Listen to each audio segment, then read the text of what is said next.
आजकल ना जंग के मैदानों में एक नई बहुत ही परेशान करने वाली आवाज गूंज रही है। ये कोई जेट इंजन या तोपखाने की गड़गड़ाहट नहीं है, बल्कि एक छोटे धीमी गति से चलने वाले ड्रोन की लगातार भिनभिनाहट है। इसका नाम है शाहिद 136 और ये हथियार दुनिया भर में संघर्ष के नियमों को फिर से लिख रहा है। तो चलिए इस हथियार की कहानी को समझते हैं। जरा सोचिए, एक ऐसी आवाज जो किसी लॉन मॉवर या पुराने मोपेड जैसी लगती है, और ये मीलों दूर से सुनाई देती है, लगातार करीब और करीब आती जाती है। ये आवाज ही इसका पहला हथियार है, एक मनोवैज्ञानिक हथियार जो अपने निशाने पर पहुंचने से बहुत पहले ही खौफ पैदा कर देता है।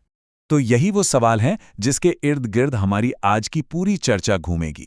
हम इस ड्रोन की तकनीक, इसकी रणनीति और इसके जो दूर तक जाने वाले असर हैं, उनको एक एक करके समझने की कोशिश करेंगे। सितंबर 2022 में यूक्रेन के आसमान में ये ड्रोन पहली बार बड़े पैमाने पर दिखाई दिया। रूस ने इसका इस्तेमाल शहरों और ज़रूरी इंफ्रास्ट्रक्चर पर ताबड़तोड़ हमले करने के लिए किया, जिससे लड़ाई का एक नया और बहुत ही बेरहम दौर शुरू हो गया। ठीक है, तो चलिए अब इसकी गहराई में उतरते हैं। आखिर ये ड्रोन है क्या चीज़? इसे अक्सर गरीब आदमी की क्रूज मिसाइल कहा जाता है, और सच कहूं तो ये नाम इसकी पूरी कहानी बता देता है। इसका सीधा सा मतलब ये है कि इसे वापस आने के लिए बनाया ही नहीं गया है। ये अपने आप में ही एक गाइडेड मिसाइल है, जिसे एक टारगेट को ढूंढकर उससे टकराने और खुद को तबाह करने के लिए डिजाइन किया गया है। और यही इसकी सबसे सीधी साधी और सबसे घातक खासियत है। और यहां देखिए इसका इंजन। ये एक बहुत ही सिंपल 4 सिलेंडर वाला पिस्टन इंजन है, जो काफी हद तक किसी मोटरसाइकिल के इंजन जैसा है। और इसी इंजन की वजह से इसकी वो खास मोपेड जैसी आवाज आती है, और इसी वजह से इसे बनाना भी बहुत सस्ता पड़ता है। और ये है इसकी एक और हैरान करने वाली काबिलियत। इतना सिंपल होने के बावजूद ये अविश्वसनीय रूप से लंबी दूरी तय कर सकता है। 2500 किलोमीटर की रेंज का मतलब है कि इसे टारगेट से बहुत बहुत दूर सुरक्षित जगहों से लॉन्च किया जा सकता है। और अब आते हैं सबसे अहम बात पर, इसकी कीमत। देखिए, एक पारंपरिक क्रूज मिसाइल की कीमत लाखों डॉलर हो सकती है, वहीं शाहिद ड्रोन की कीमत करीब $20,000 से शुरू होती है। कीमत में ये जो जमीन आसमान का फर्क है ना, यही चीज इसे इतना खतरनाक बनाती है। रूस ने इस ड्रोन की ताकत को बहुत जल्दी पहचान लिया।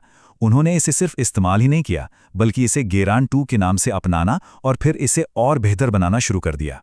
ये देखना काफी दिलचस्प है कि रूस ने इसे कैसे बेहतर बनाया।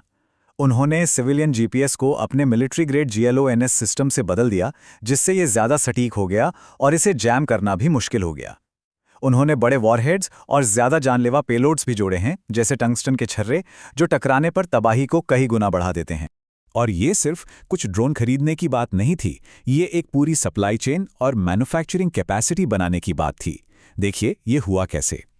ईरान से पार्ट्स मंगाने से शुरू करके रूस अब तातारिस्तान में एक बहुत बड़ी फैक्ट्री में इन ड्रोन्स का बड़े पैमाने पर प्रोडक्शन कर रहा है।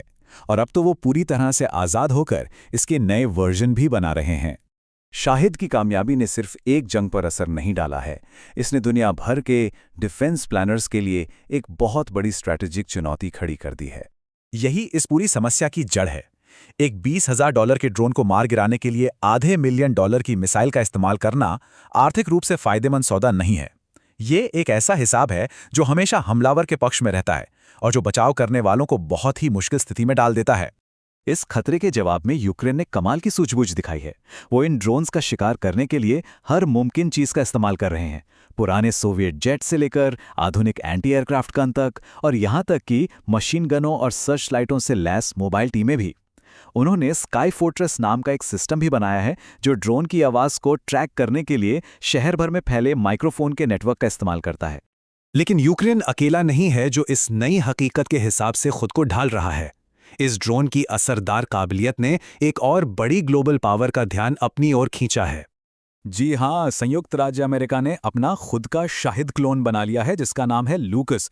ये कदम एक तरह से इस बात पर मोहर लगा देता है कि ये जो कम लागत वाले वन वे अटैक ड्रोन का कॉन्सेप्ट है ना, ये अब जंग का एक स्थायी हिस्सा बन चुका है। सीधी सी बात है, जब कोई सुपर पावर आपके डिजाइन को कॉपी करने लगे तो ये साफ हो जाता है कि आपने कुछ बहुत ही अहम बना दिया है। लेकिन शाहिद की कहानी यहीं खत्म नहीं होती। टेक्नोलॉजी की ये दौड़ लगातार आगे बढ़ रही है और इसका अगला चैप्टर तो पहले से ही लिखा जा रहा है। जब तक दुनिया शाहिद 136 से निपटना सीख रही है, इसका अगला वर्जन, इसका उत्तराधिकारी पहले से ही मैदान में आ चुका है। मिलिए शाहिद 238 से। इसने पिस्टन इंजन को हटाकर एक छोटा टर्बोजेट लगा लिया है। इसका मतलब है कि ये बहुत ज्यादा तेज है, ज्यादा ऊंचाई पर उड़ता है और इसे मार गिराना कहीं ज्यादा मुश्किल है। इसमें एक कैमरा भी है जो इसे आखिरी पलों में अपने टारगेट को पहचानने और उस पर सटीक निशाना लगाने में मदद कर सकता है। ये एक तरह से शाहिद 136 की सारी कमियों का सीधा जवाब है। तो ये सब हमें एक बहुत बड़े सवाल पर लाकर छोड़ देता है। जब कोई भी देश या कोई भी ग्रुप बहुत कम कीमत पर लंबी दूरी तक सटीक हमले करने की ताकत हासिल कर सकता है, तो फिर शक्ति का संतुलन कैसे बदलता है? शाहिद 136 और उसके आने वाले वर्जन सिर्फ एक हथियार नहीं है, ये जंग की पूरी प्रकृति में एक बुनियादी बदलाव का संकेत है।